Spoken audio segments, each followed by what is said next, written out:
आशीर्वाद देने में भेदभाव क्यों mummy ji. Emotional story in Hindi. दूध नहाओ, पूतो फलो और सदा सुहागन रहो। तुम्हारा घर धन से भरा रहे और अपने सास ससुर की सदा सेवा करती रहो। लो बहू इतने सारे आशीर्वाद दे दिए फिर भी तुम कहती हो मम्मी जी आप मुझे प्यार नहीं करती।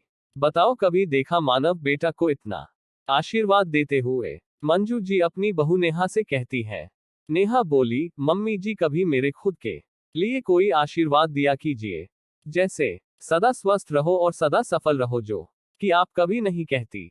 मानती हूँ बुजुर्गों का दिया हुआ आशीर्वाद बहुमूल्य होता है, पर आपके इन सभी आशीर्वादों में कहीं ना कहीं बस आपका ही फायदा है। मंजू जी बोली वो कैसे। नेहा बोली मुझे आज भी याद है जब मैं शादी करके आई थी तब आप कहती थी दूधो नहाओ पूतो फलो। 2 साल बाद आपको पोता मिला, उसके बाद जब आपको पता चला कि हम दूसरा बच्चा नहीं करेंगे तो आप कहती तुम्हारा घर धन से भरा रहे। अब धन तो इसी घर में आएगा, कौन सा मेरे मायके जाएगा। मंजू जी बोली बहू तुम क्या क्या सोच लेती हो, लोग सुनेंगे तो क्या कहेंगे। नेहा बोली मम्मी जी लोगों की छोड़िए, उनका तो काम कहना है, पर आप मेरी सोच को गलत साबित कीजिए ना। अब आप कहती हैं सास ससुर की सेवा करो, मैं रहती यहाँ हूँ तो सेवा भी तो आपकी ही करूंगी। मायके जाकर माँ बाप की सेवा तो करूंगी नहीं, फिर इन सब में मैं कहाँ हूँ। मंजू जी बोली बहू मैं तुम्हें झोली भर भर के आशीर्वाद देती हूँ और तुम्हें पसंद नहीं आता। नेहा मुस्कुराकर बोली मम्मी जी इन सभी आशीर्वादों में बस मुझे तब अच्छा लगता है जब आप कहती है सदा सुहागन रहो। उसमें कहीं ना कहीं आप मेरे बारे में भी थोड़ा सोच ही लेती है। नेहा के वहां से जाते ही मंजू जी अपने पति कौशल जी से बोली सुना आपने बहू क्या कह गई।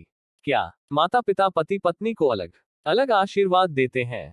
कौशल जी मुस्कुराकर बोले माता पिता तो अलग अलग आशीर्वाद नहीं देते, पर सास ससुर जरूर भेदभाव कर देते हैं। मंजू जी बोली आप कहना क्या चाहते हैं, साफ साफ कहिए।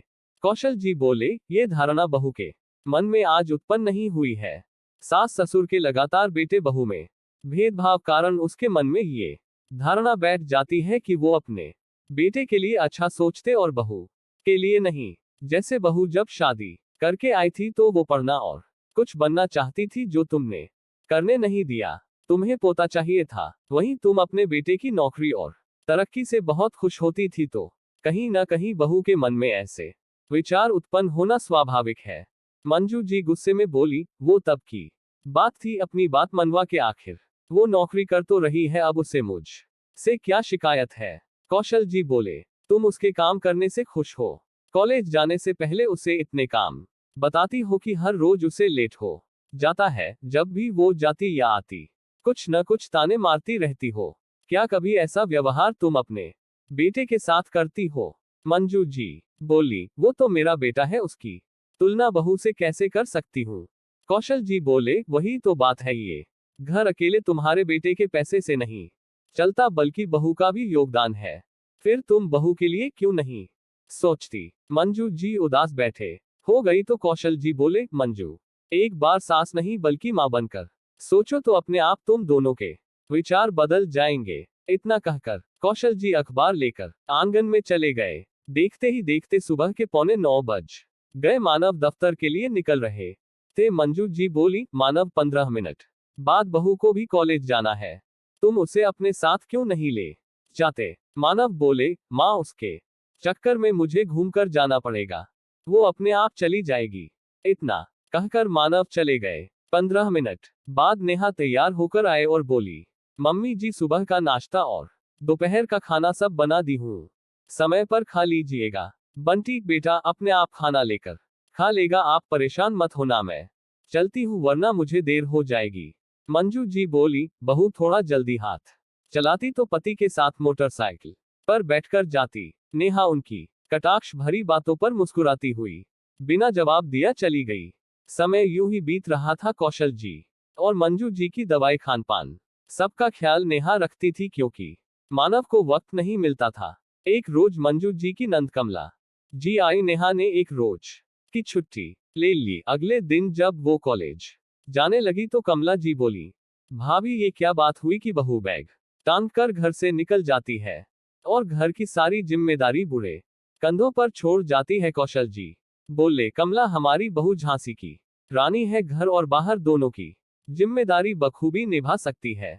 जब बहू हमारी छोटी बड़ी हर चीजों का ख्याल रख सकती है, तो क्या हम इतना भी सहयोग नहीं कर सकते? मंजू जी नेहा से धीरे से बोली, बहू देखना तुम्हारे जाने के बाद मुझे ये कितनी बातें सुनाएंगी और 4 घर में बताएंगी, थोड़ा जल्दी आने की कोशिश करना। हर रोज की नेहा उनके पैर छूकर जा रही थी। बुआ जी बोली, ठीक है जाओ। कौशल बाबू ने मंजू जी की तरफ देखा तो मंजू जी नेहा के सर पर हाथ रखकर बोली, जैसे जा रही हो वैसे ही लौटकर आना। ये बात सुनकर नेहा के चेहरे पर मुस्कुराहट आई। समय यूं ही बीत रहा था। बुआ जी को आए हुए करीब 10 दिन हो गए। नेहा का काम बढ़ता जा रहा, जिसे देखकर मंजू जी का हृदय परिवर्तित हो रहा था।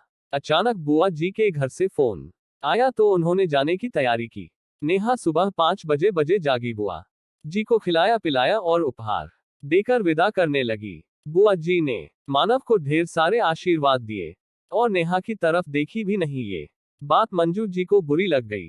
मंजू जी बोली, दीदी ये अच्छी बात नहीं है। आपने मानव को आशीर्वाद के साथ पैसे भी दिए और मेरी बहू के लिए आपके पास कुछ भी नहीं है। विस्मयादिबोधक चिन्ह। अगर आपका भतीजा नौकरी करता है तो मेरी बहू कोई खाली बैठी नहीं रहती। अरे कुछ नहीं तो स्वस्थ रहने का ही आशीर्वाद दे दो। अगली बार आओगी तो भतीजा नहीं बहू ही बनाकर खिलाएगी। कमला जी को उनकी भूल का एहसास हुआ और वो नेहा के सर पर हाथ रखकर बोली, सदा स्वस्थ और सुहागन रहो। कमला जी के जाते ही नेहा ने मंजू जी को कसकर गले से लगाया और बोली, मम्मी जी आज आप सास से मेरी माँ बन गई। आज का दिन मेरे लिए हमेशा यादगार दिन रहेगा। इतना कहकर वो कॉलेज जाने की तैयारी करने लगी। अब हर रोज की तरह जब भी नेहा जाने से पहले सास ससुर के पैर छूती मंजू जी ढेर सारे उसे आशीर्वाद देती, हमेशा स्वस्थ रहो और तरक्की करो। जिसे सुनकर नेहा मुस्कुराती और वहीं कौशल जी बच्चों को मुस्कुराता देख खुशी से फूले नहीं समाते। अब मानव भी थोड़ी देर से निकलता और नेहा को कॉलेज छोड़ते हुए जाता। आखिर पति का भी कोई फर्ज होता है। मित्रों, कभी आपने सोचा है जैसे दामाद के बिना बेटी अधूरी, उसी तरह बहू के बिना बेटा अधूरा होता है। फिर आशीर्वाद और प्यार में ये भेदभाव क्यों? आपको ये रचना कैसी लगी? अपने अनुभव और विचार कमेंट द्वारा मेरे साथ साझा करें। बहुत बहुत आभार। और साथ साथ में हमारे चैनल को सब्सक्राइब भी कर ले और शेयर भी करें। इसी तरह कहानी पाने के लिए राम मिलन। धन्यवाद।